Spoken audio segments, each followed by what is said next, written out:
때는 1992년 3월 총선을 앞두고 한창 예민한 시기인데요. 4월 총선에서 지면 연말에 대선도 끝장입니다. 그럼 우린 다 죽는 거예요. 그때 현재로서는 요밖에 없습니다.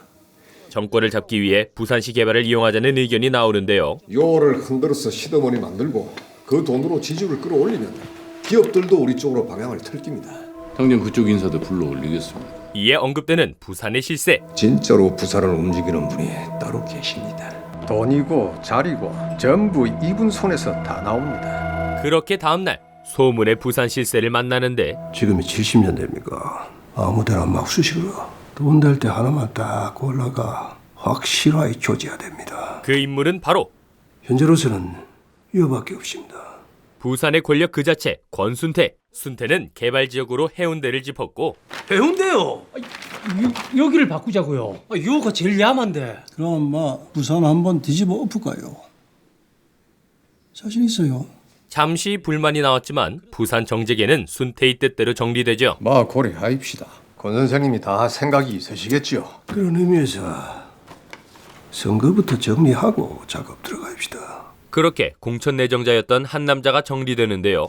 이거 와 이랍니까? 이런 일 아무나 시킬 수 있습니까? 공천 발표가 내일 모레인데 이러시면은 그거는 내가 알아서 다 합니다. 그리고 여기 해운대의 어느 사진관. 재개발 발표해갖고 이거 보고 땅값 딱 올려갖고 힘있고 돈 있는 저것들 배치 올라가는 거 아이가? 안 그랬나 전혀? 이번 선거에 출마하려는 후보 해웅은 자신이 정리된 사실은 꿈에도 모른 채 자신만만하죠. 뭐랍니까? 요새는 옛날처럼 그래 마음대로 개발하고 그래 못해요. 해운대에 이 전해웅이가 있는데 무슨 걱정을 하고 합니까? 여기 낫지. 곧이어 주민들 앞에서도 목이 터져라 외치는데요. 이 전해웅이가 당선이 되면 내 주민 여러분들 앞장서서 끝까지 이 한 목숨 맞춰 지켜 싸우겠습니다. 재개발에 맞서 싸운다는 해웅의 유세는 주민들에게 제대로 먹혔죠.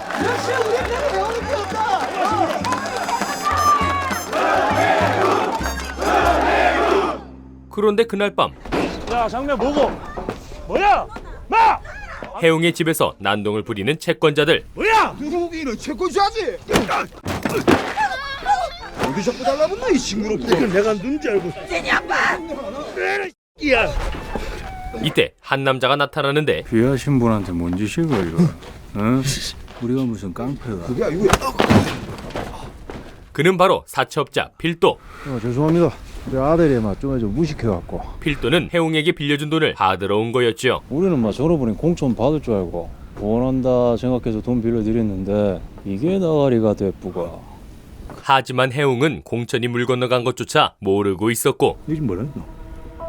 니 돌았나? 아니 정보가 그래 늦어가 어떡해요. 정치한다는 사람이. 그러자 다음날 정치가 동네 다리못이다 이거. 그래서 하루아침에 이래 빵꾸를 내는 경우가 어디 있는데? 부산의 실세 영감 순태를 찾아간 해웅. 야바구도 이런 개야바구가 어디 있는겨? 말해보이소 빨리. 그래요. 와, 내 말 안 듣고 주민들 선동하고 댕기라. 아 그래가 말 잘 듣는 이끌어다가 파가였습니까? 그러나 순태는 해웅을 졸 취급했고. 네 장기판에 졸 알지? 그 졸이 와 있는 줄 알아. 필요할 때 팔아먹고 버리라고 있는 기다.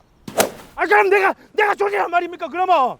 진짜 더럽고 서럽네 진짜. 몰랐나? 원래 세상은 더럽고 인생은 서럽다. 이에 해웅은 억울함을 누르고 순태에게 무릎을 꿇었지요. 진짜 살려주이소. 이 전해웅이가 무릎 꿇겠습니다. 예, 처음이지. 예, 살려주십시오. 그런데 이때 뭐 사람 무릎 그래 비싼 거 아니다 아닙니까? 덕분에 새로 공천받은 박용식입니다. 이에 박살이 난 해웅의 자존심. 같이 있으면 같이 있다고 말씀을 해주시죠. 해봅시다. 재밌겠네. 그리고 잠시 후 해웅은 분노에 차 소리쳤지요. 왜? 그래 누가 좀 해보자. 해보자. 그렇게 해웅이 결심한 날 밤 몰래 금고를 여는 누군가.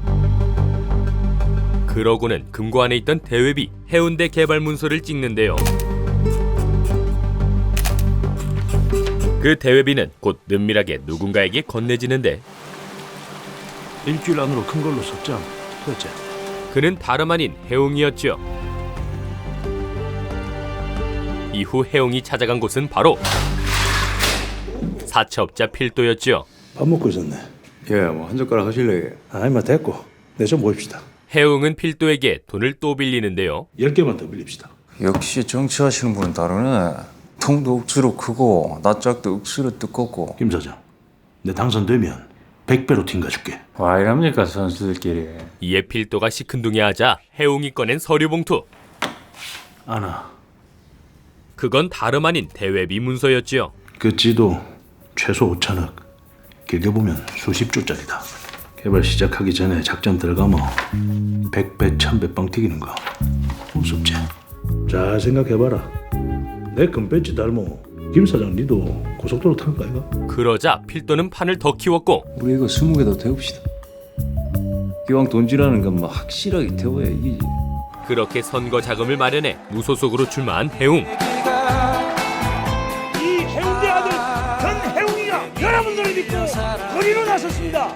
당선을 위해 뇌물 또한 아끼지 않는데요. 자, 흰 거는 10,000원짜리 숫자, 노란 건 10,000원짜리 다 갖자. 잘 세할 리가 넣는다.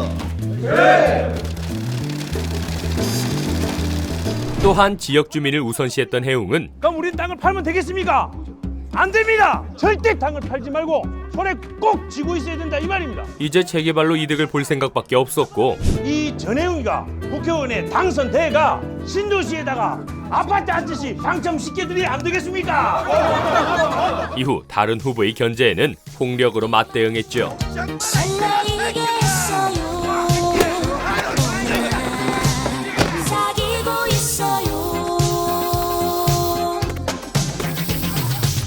그런 와중 해웅의 지지율은 이례적인 결과를 얻었고 이례적으로 해운대구에서만 우소속 전해웅 후보가 앞서고 있는 것으로 나타났습니다.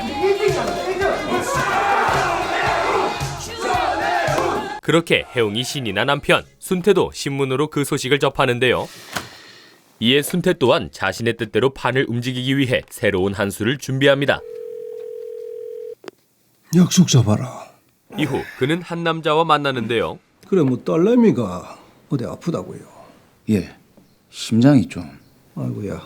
순태는 그에게 딸 수술을 약속하며 한 가지 제안을 하고 수술 내 책임지고 지켜줄게요. 예? 대신에 우리 박 과장님이 해줘야 되는 일이 있습니다. 아이 이거는 제가 할 수 있는 일 아닌 것 같은데 예. 이에 순태가 살벌하게 속삭였죠. 이거 부탁 아닙니다. 그러자 그날 밤 해운대구 선거관리위원회실에 온 남자. 사실 순태의 협박을 받은 남자는 선거관리위원회의 과장이었는데요. 그런데 과장이 선거 관련한 뭔가를 조작했죠.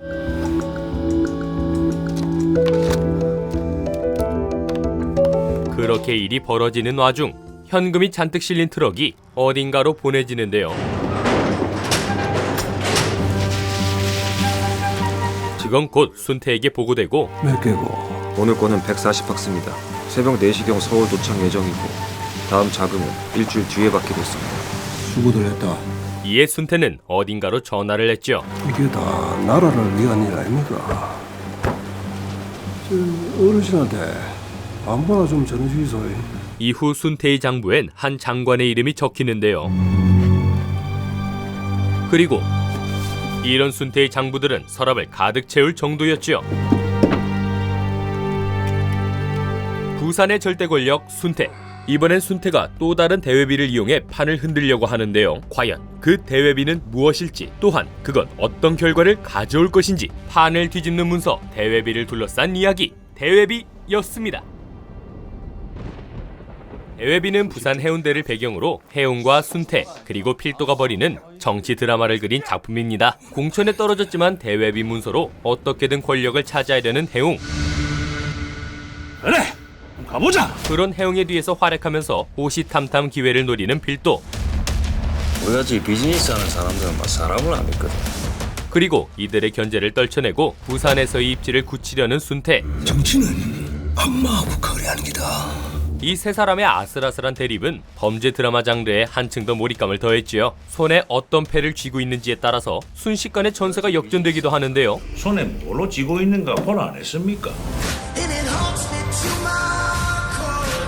덕분에 한순간이라도 긴장의 끈을 놓을 수 없는 리드미컬한 전개가 펼쳐집니다. 새로 세팅해라. 목수는 둘밖에 없다. 완전히 지겠거든지 같은 편이 되든지. 여기에는 배우진의 걸출한 연기력이 큰 역할을 하는데요. 재벌집 막내 아들에서 엄청난 포스로 수많은 명연기 짤을 만들어낸 이성민 배우. 네, 진양철이다.